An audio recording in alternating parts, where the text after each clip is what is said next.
Hey y'all, it's your neighborhood therapist. So, a couple people inboxed asking me my thoughts on what was trending, I guess, the other day with Bishop Marvin Winans at his church during the giving portion of that service. A woman came up, gave her offering of $1,235, and he said, "That ain't what I asked you," or something of that nature. And she said, "I'm gonna get the other 800." And he said, "That's not what I asked you." Here's what I have come to a place where every battle ain't worth fighting or debating about or doing think pieces on. That woman ain't even mad at him. She has all good things to say. She justified it. They were on a news segment or something, and he was clarifying what happened, and she was saying she didn't feel a type of way. She understands exactly what her pastor was saying to her. So no matter what we think of it, she fine with it.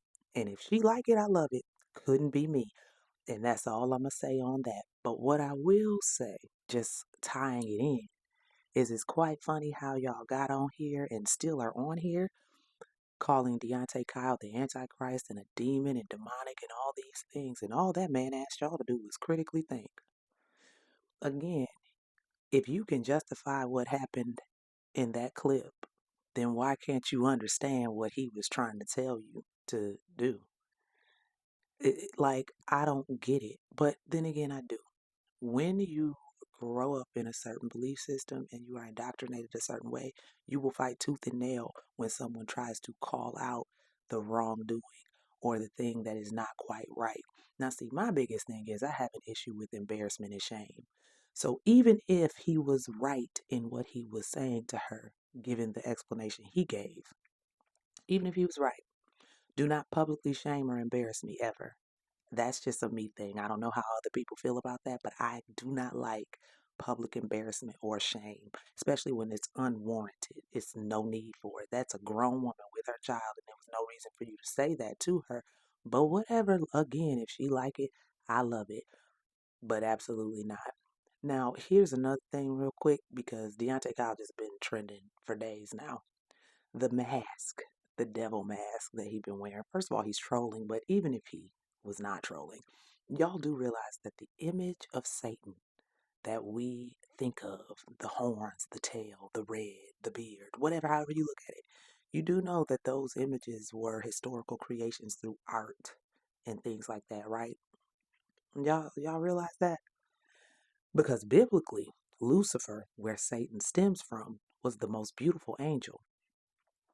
So there's no doubt in my mind that any images of Satan should still be beautiful because it's meant to be deceptive. If you see something like that, you're going to be alerted that this is an evil thing.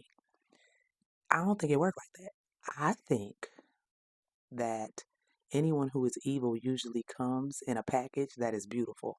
And that's why some of y'all messed up because people are packaged beautifully, but they are the ones who are truly demonic. And it's quite interesting, y'all, in an uproar over a mask when so many people wear masks every single day. It's people in the church who have a mask on all the time.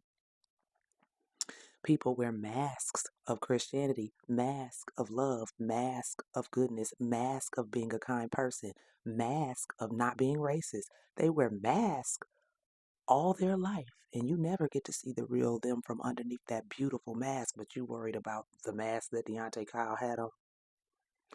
I need y'all to try to do better because it's ridiculous. On any note, being asked to critically think is not demonic. Being asked to consider what you have been taught and how it is anti black is not demonic at all. Being told that we are to be like Christ but don't have to worship Christ. Christ said don't worship him. That's actually biblical. Y'all love to skip things to prove your point. That's why I said the Bible is not the problem, it's the interpreters of it. And I do not even, would never venture to say that I know the Bible through and through. I would never say that. I am not a biblical scholar. I'm not a theologian. None of that. But if you notice, a lot of biblical scholars and theologians don't always agree on things when it comes to interpretation of the Bible and the words. They don't.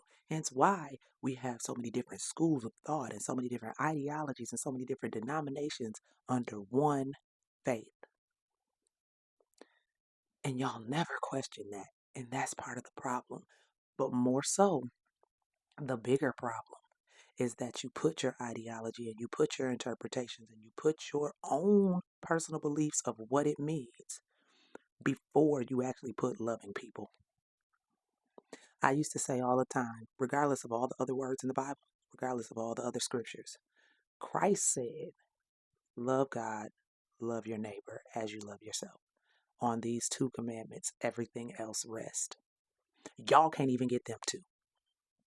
Everything rests on them two, but y'all can't even do them two. You can't even get those two right because you constantly want to judge people. You constantly want to call out people for sin when we all fall short. You constantly want to do all the things that are antithetical to those two things.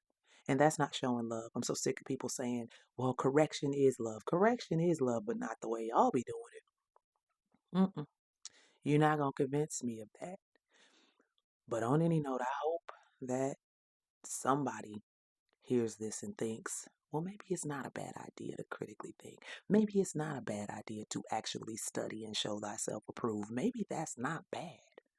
Maybe, just maybe, if more people did that, instead of trying to shame others and condemn others and do all that, maybe if we just loved each other, things would be better. But I know that that's not going to happen because way too many of y'all would rather be right than show love. But y'all have a beautiful, wonderful rest of the day, and I will holler at y'all later.